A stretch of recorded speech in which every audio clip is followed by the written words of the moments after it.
今天我们学习幸亏不然，一起和我看看怎么用吧。晨晨，你的论文写得怎么样了？我觉得我的论文选题有点难，幸亏我导师最近发给我很多相关资料，不然我肯定写不出来。所以定选题的时候得提前问一下导师，导师能告诉你选题是否可行。幸亏你现在告诉我了，不然我差点就要开始写了。我还是先问问我的导师吧。我听说答辩之前要先进行论文审核，要查重，论文的重复率太高就不能通过。是的，现在论文查重很严格，幸亏现在有一些免费而且正规的查重网站，不然没法知道论文的重复率怎么样。负责答辩的老师很严格吗？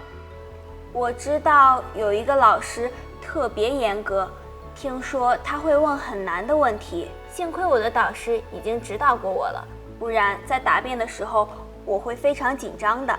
不是吧，你这么早就连答辩都准备好了？我的论文选题还没定呢。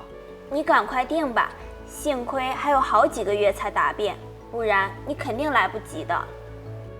幸亏不然表示因为某种有利的原因或条件而避免了不好的结果。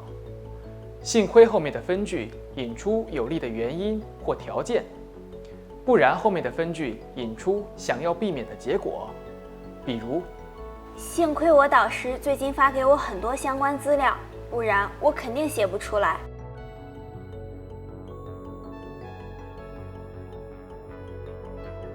幸亏我的导师已经指导过我了，不然在答辩的时候我会非常紧张的。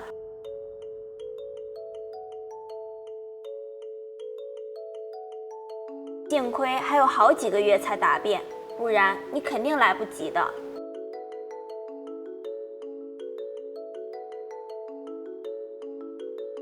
你学会了吗？请跟我读。幸亏我导师最近发给我很多相关资料，不然我肯定写不出来。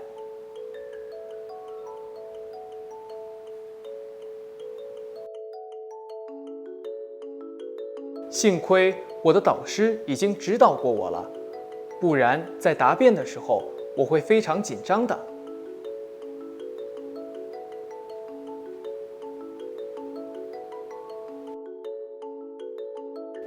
幸亏还有好几个月才答辩，不然你肯定来不及的。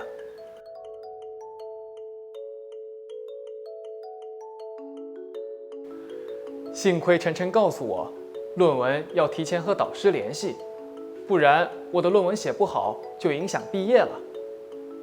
你们毕业的时候有没有遇到写论文的难题？再见了。